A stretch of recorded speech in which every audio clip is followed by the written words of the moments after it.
गुर की महिमा है अमित, को कर सके बखान। 1,84 काट कर बख्शे पद निर्वाण।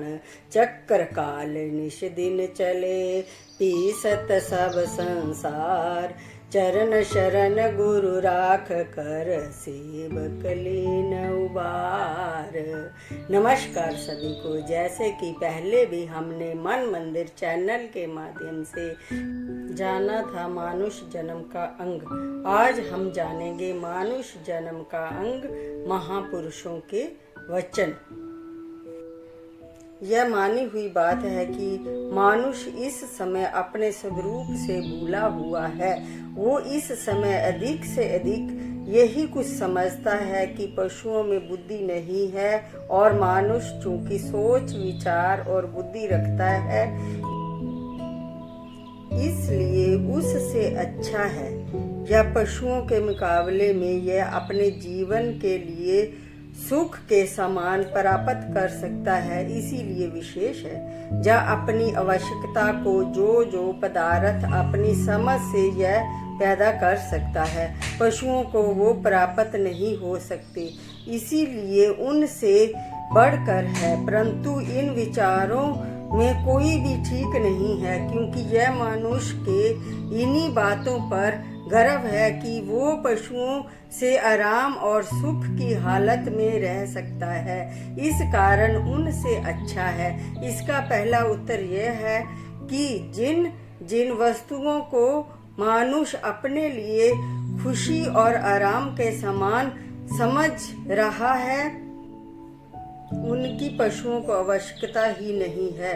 उनकी आवश्यकता का सामान प्रकृति ने उनको पहले ही दे रखा है।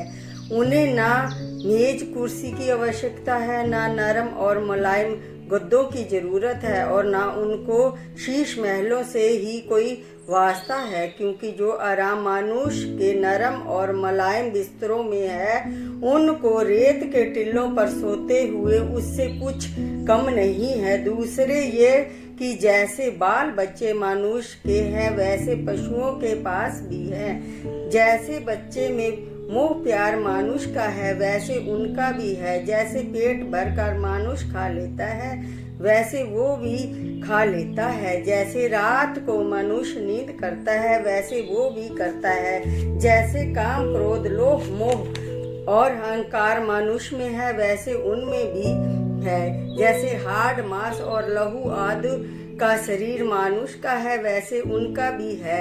मान लिया कि मनुष्य विद्या पढ़ सकता है और धन कमा सकता है, मान और इज्जत पा सकता है, और संसार में बहुत बड़ा मनुष्य कहला सकता है, और यह बातें पशुओं में नहीं है।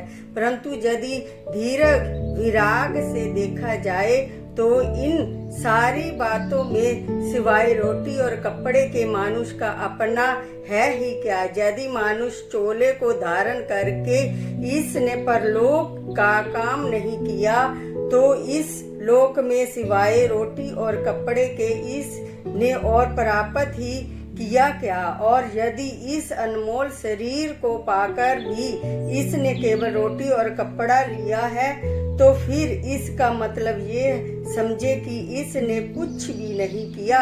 इससे तो फिर पशु कई गुना अच्छे हैं, जो कम से कम दूसरों के काम तो आते हैं, दूध पिलाते हैं, हल चलाते हैं, बोझ ढोते हैं, और मरने के पीछे उनकी हड्डियां मांस चमड़ा आदि सब कुछ काम में आता है। लेकिन मनुष्य में इतना गुण भी नहीं है। महापुरुषों का वचन है, पशु मिले चंगियाइयां, घड़ खावे अमृत देही। नाम बिहोणे आदमी, दीर्घ जीवन कर्म करे ही।